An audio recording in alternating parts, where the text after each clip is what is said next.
অসমীয়াৰ হিয়াৰামঠু হাৰ্থব জুবিন গাৰ্গৰ হত্যাৰ ন্যায় বিচাৰি তেজপুৰৰ ৰাজপথত কংগ্ৰেছ। জয় জুবিন দা! জয় জুবিন দা! We want justice! Justice! Justice! We want justice! Justice! Justice! We want justice! Justice! Justice! জয় আইহো! জয় আইহো! জয় আইহো! জয় আইহো! জয় জুবিন দা!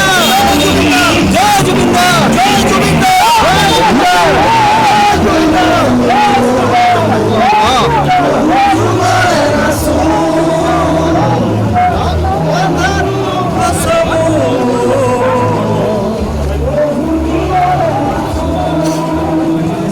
মমবাতিৰ শিক্ষালৈ ন্যায় বিচাৰি শোণিতপুৰ কংগ্ৰেছৰ সমদল অংশগ্ৰহণ প্ৰাক্তন সাংসদ ৰিপুণ বৰাৰ তদন্ত প্ৰক্ৰিয়াত ৰাজনৈতিক হস্তক্ষেপৰ আশংকা মুখ্যমন্ত্ৰীৰ পত্নীৰ বিৰুদ্ধেও গুৰুতৰ অভিযোগ কংগ্ৰেছৰ লগত জড়িত কোনো অধিবক্তাই দোষী শ্যামকানু মহন্ত সিদ্ধাৰ্থ শৰ্মাৰ হৈ ওকালতি কৰাৰ অভিযোগ অস্বীকাৰ বৰঞ্চ বিজেপিহে জড়িত থকাৰ অভিযোগ কেণ্ডেল ৰেলীত অংশগ্ৰহণ কৰা প্ৰাক্তন সাংসদ ৰিপুণ বৰাৰ মন্তব্য এয়া আমাৰ অসম প্ৰদেশ কংগ্ৰেছ কমিটিয়ে আজি ৩ তাৰিখৰ পৰা প্ৰায় এসপ্তাহ জোৰা সমগ্ৰ অসমত এই কেণ্ডল মাৰ্চ মম শিখা যাত্ৰা আৰম্ভ কৰিছে জুবিন গাৰ্গৰ ন্যায়ৰ দাবী জনাই আৰু আজি প্ৰথম কেইবাখনো জিলাত আৰম্ভ হৈছে আৰু আমি শোণিতপুৰ জিলাৰ আমাৰ 5টা বিধানসভা সমষ্টিৰ পৰা কংগ্ৰেছ কৰ্মীসকল আহি ইয়াত সমবেত হৈছে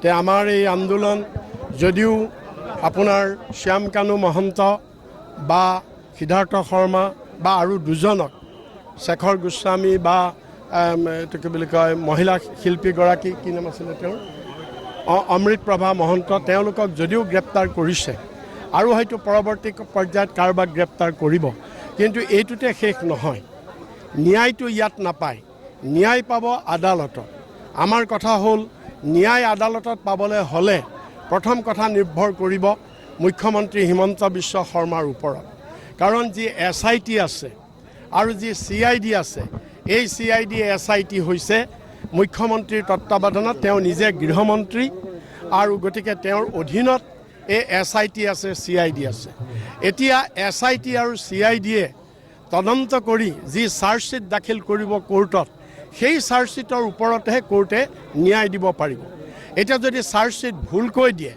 চাৰ্জশ্বিট যদি সুৰুঙা ৰাখি দিয়ে আইনৰ সুৰুঙা ৰাখি দিয়ে তেতিয়াহ'লে এই হত্যাকাৰীসকল বাচি যাব তেতিয়া জুবিন গাৰ্গে ন্যায় নাপায় তে সেইকাৰণে আমাৰ দাবী হৈছে যে কোনো ধৰণৰ ৰাজনৈতিক হস্তক্ষেপ হ'ব নোৱাৰিব আইনে নিজৰ গতি ল'ব লাগিব সম্পূৰ্ণ নিৰপেক্ষভাৱে এই তদন্ত হ'ব লাগিব আৰু আমি মুখ্যমন্ত্ৰীক আৰু আমি SITক আমি আহ্বান জনাইছোঁ যে অসমৰ ৰাইজৰ এই অসমৰ অগণন 3,45,00,000 ৰাইজৰ যিটো চেণ্টিমেণ্ট সকলো ৰাইজে একমুখে তেওঁলোকে শাস্তি পোৱাটো বিচাৰিছে আৰু জুবিন গাৰ্গে ন্যায় পোৱাটো বিচাৰিছে গতিকে তেওঁলোকৰ শাস্তি যাতে কোনো কাৰণত কোনো আইনৰ সুৰুঙাত যাতে তেওঁলোক বাচি যাব নোৱাৰে তাক নিশ্চিত কৰিব লাগিব মুখ্যমন্ত্ৰীয়ে আমাৰ সেইটো ইয়াত আৰু এটা কথা আহিছে সকলো ৰাইজৰ সন্দেহৰ আৱৰ্তত সোমাই পৰিছে সন্দেহৰ পৰা সকলো কথা ঊৰ্ধত থাকিব লাগে মুখ্যমন্ত্ৰীক আমি সেইকাৰণে অনুৰোধ কৰিছোঁ